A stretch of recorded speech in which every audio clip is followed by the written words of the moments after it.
Hello, आप सभी का स्वागत है कोर्ट से नाव में। और आज हम एक नए मसले को लेकर आपके सामने हाजिर हो रहे हैं। मसला इलाहाबाद हाई कोर्ट से है। इलाहाबाद हाई कोर्ट ने 4 पिटीशन 482 क्वैशिंग के अंदर क्वैश किए हैं और एलिगेशन जो एफआईआर में था वो 376 और पॉस्को एक्ट के अंदर था। मुद्दा ये है कि ये जो चारों पिटिशनर हैं वो बेसिकली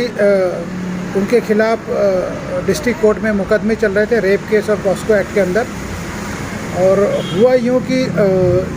ये जो अंडर ट्रायल्स थे, जो जाहिर है कि बेल पे बाहर थे लेकिन अंडर ट्रायल्स थे, उन्होंने ये दूसरी मर्तबा, पहली मर्तबा उन्होंने 482 क्वैशिंग पिटिशन जो फाइल की थी उसे coordinate bench of Allahabad high court ने मंजूर नहीं की थी, वो सिंपलिसिटी डिसमिस कर दी थी। और बाद में इन चारों पिटिशनर ने दूसरी याचिका दायर की 482 क्वैशिंग में, और चारों की चारों याचिका हाई कोर्ट ने अलाउ करते हुए उनके खिलाफ़ जो एफआईआर था 376 और पॉस्को एक्ट के अंदर उसे खारिज कर दिया। इनफैक्ट एक मसले में इनफैक्ट चार्जशीट भी फाइल हुई थी, तो चार्जशीट को भी क्वैश कर दिया गया। मुद्दा ये है कि ये चारों पिटिशनर जिनके खिलाफ़ एलिगेशन थे, इन चारों ने एलिगेशन के बाद में इन चारों ने जो विक्टिम थे, जिनका नाम ऑब्वियसली सुप्रीम कोर्ट के गाइडलाइन के हिसाब से मैं नहीं ले सकता और वो पिटिशन में भी नहीं लिया गया है, हालांकि आप कहीं पे भी नहीं ले सकते हो, तो इसी हिसाब से जो विक्टिम्स थे, जिसमें से कुछ विक्टिम्स माइनर भी थे, उन्होंने बाद में आपसी राय मशूरा से साथ में सहमति से आपस में शादी कर ली। वहाँ के आर्य समाज के मंदिर में जाके शादियाँ कर ली और शादी के बाद उनको बच्चे भी हुए। इस लिहाज से उन्होंने चेंज ऑफ सर्कमस्टेंसेस,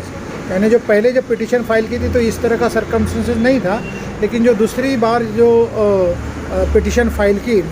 उसमें चेंज ऑफ सर्कमस्टेंसेस को लेकर उन्होंने 482 क्वैशिंग के लिए एफआईआर और चार्जशीट क्वैशिंग के लिए पिटीशन दायर की। और ये जो मेन इशू था कि ये जीरा के दौरान अपने काउंसिल के जीरो के दौरान और एफिडेविट और चार्जशीट को रिफ़र करते हुए, एफआईआर को रिफ़र करते हुए, स्टेटमेंट्स को रिफ़र करते हुए ये कोर्ट के संज्ञान में आया कि इनफैक्ट अगर जो विक्टिम है, जो 164 के स्टेटमेंट थे और उनके जो 161 के स्टेटमेंट थे, उन्होंने उस चीज़ को कंसीड किया कि उनका और पिटिशनर जो चारों पिटिशनर थे उनका आपस में रिलेशनशिप था। भले वो माइनर थे और लेकिन उनका आपस में बहुत ही गहरा रिलेशनशिप था, वो दोनों एक दूसरे से प्यार करते थे और इस लिहाज से वो विक्टिम उनके खिलाफ, उस पिटिशनर के खिलाफ कोई ऑफेंस रजिस्टर नहीं करना चाहती थी। तो ये बाकायदा ये रिकॉर्डेड था 164 161 में। इसके बावजूद भी पहले की कोऑर्डिनेट बेंच ने इस चीज़ को संज्ञान नहीं लिया, लेकिन बहरहाल दूसरे पिटिशन में इस चीज़ को जज ने संज्ञान लेते हुए और चेंज ऑफ सर्कमस्टेंसेस, जहाँ पे कि जो विक्टिम है, विक्टिम और पिटिशनर दोनों ने आपसी सलाह मशवरे से, भले उनकी फैमिली उनके खिलाफ़ रही हो और शादी के वक्त भी खिलाफ़ रही थी, उसके बावजूद भी वो उस वक्त जब इंसिडेंस हुआ था तो शायद वो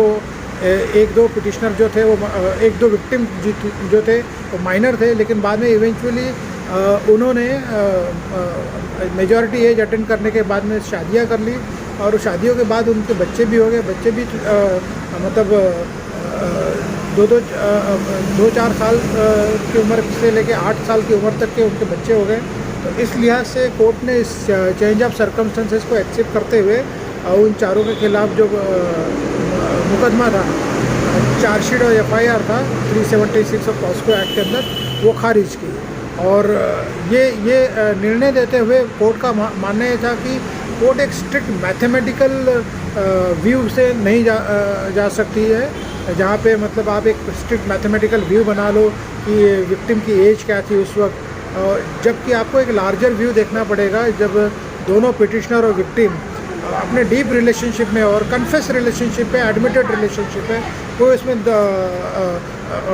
दो राय नहीं है, उसमें शक और शुबे की कोई गुंजाइश नहीं है। स्टेटमेंट रिकॉर्डेड है, मजिस्ट्रेट के पास जो स्टेटमेंट है वो 161 में जो स्टेटमेंट है वो तो बाकायदा रिकॉर्ड बयान के अनुसार ये कन्फेस्ड है कि उनका आपस में रिलेशनशिप था। तो इस लिहाज से कोर्ट एक मैथमेटिकल और एक स्ट्रिक्ट इंटरप्रिटेशन में नहीं जा सकता, और इस लिहाज से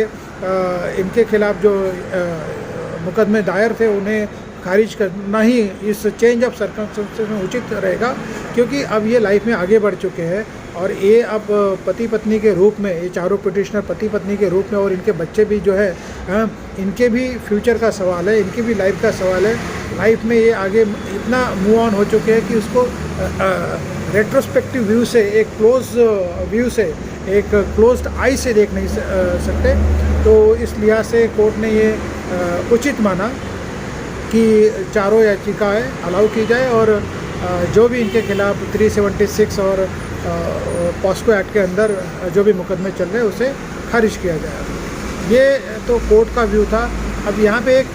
सवाल आप लोग ज़रूर पूछोगे कि क्या 482 पिटिशन सेकंड टाइम मेंटेनेबल है? तो बिल्कुल मेंटेनेबल है। उस पर एक जजमेंट भी है और उस जजमेंट का रेफरेंस भी दिया गया है। उस जजमेंट में जब पहली याचिका खारिज हुई थी, उसके बाद जो दूसरी याचिका दायर की गई चेंज ऑफ सर्कमस्टेंसेस में, उस याचिका के बहस के दौरान जो प्रेसिडेंट जजमेंट है कि क्या second time writ petition under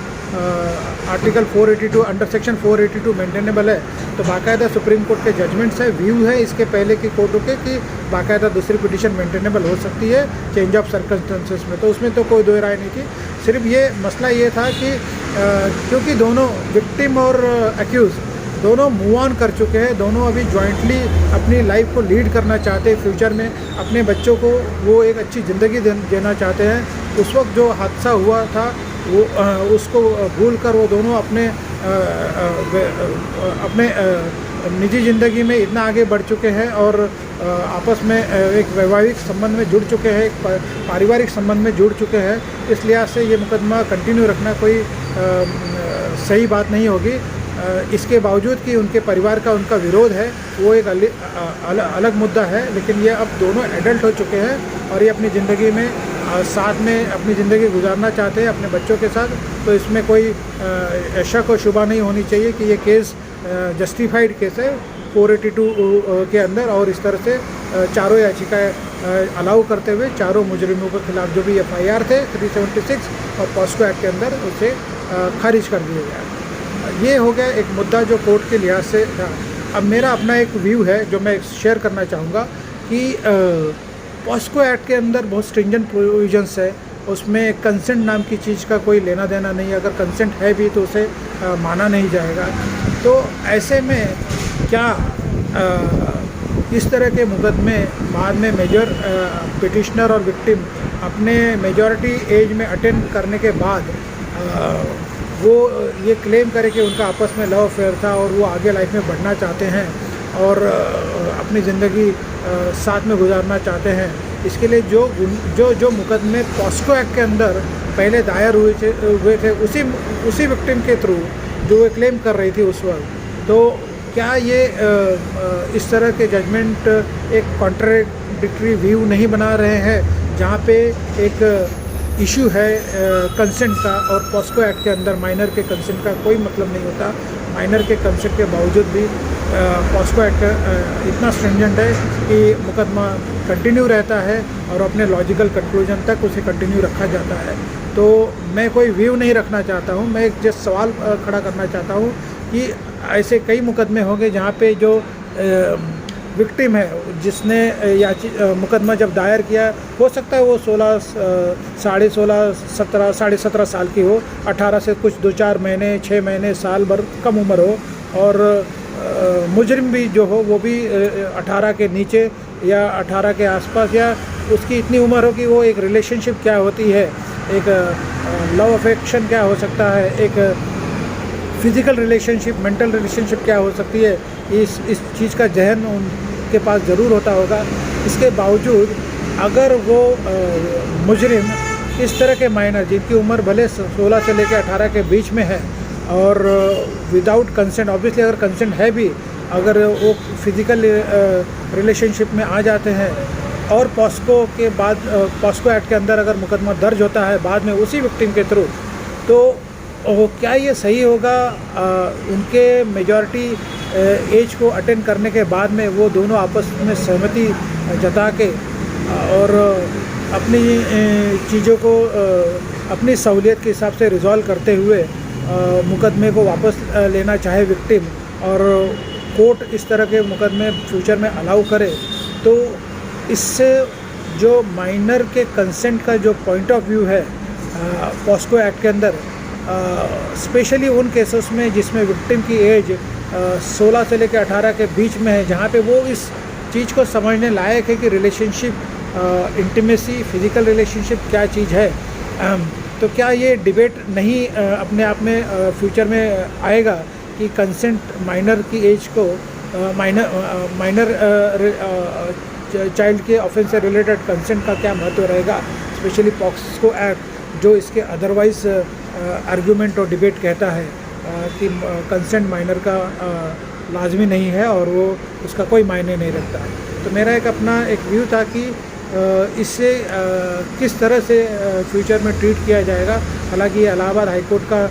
judgement है, मुझे नहीं लगता इसे कोई चैलेंज किया जाएगा, क्योंकि विक्टिम और पिटिशनर दोनों का आपस में कंसेंट था। और यहाँ पे एक ज़रूर ये बात थी कि उनके 164 स्टेटमेंट और 161 स्टेटमेंट में भी विक्टिम ने ये एडमिट किया था, कंसीड किया था कि उनके रिलेशनशिप को, और वो ये बात को भी कंसीड कर चुके थे कि वो रिलेशनशिप में आगे रहना चाहेंगे। तो इस लिहाज से ये अपने आप में एक जजमेंट सही रहा होगा, लेकिन फिर भी एक माइनर के कंसेंट को कितनी इम्पोर्टेंस होनी चाहिए, जो कि पॉस्को एक्ट में ये साफ साफ लिखा है कि उनके कंसेंट को कोई वैल्यू नहीं है, और कंसेंट है भी तो मुकदमा तो बनता है। तो ये एक डिबेट नए सिरे से उभरने की शायद गुंजाइश है। इसी के साथ मैं अपना ये वीडियो आज ख़त्म करना चाहूँगा, और फ्यूचर में भी आप लोगों से इसी तरह के कानूनी पहलुओं को लेके आपके सामने हाजिर होता रहूँगा। तब तक के लिए धन्यवाद। Thank you. Have a nice day. जय शिवाजी।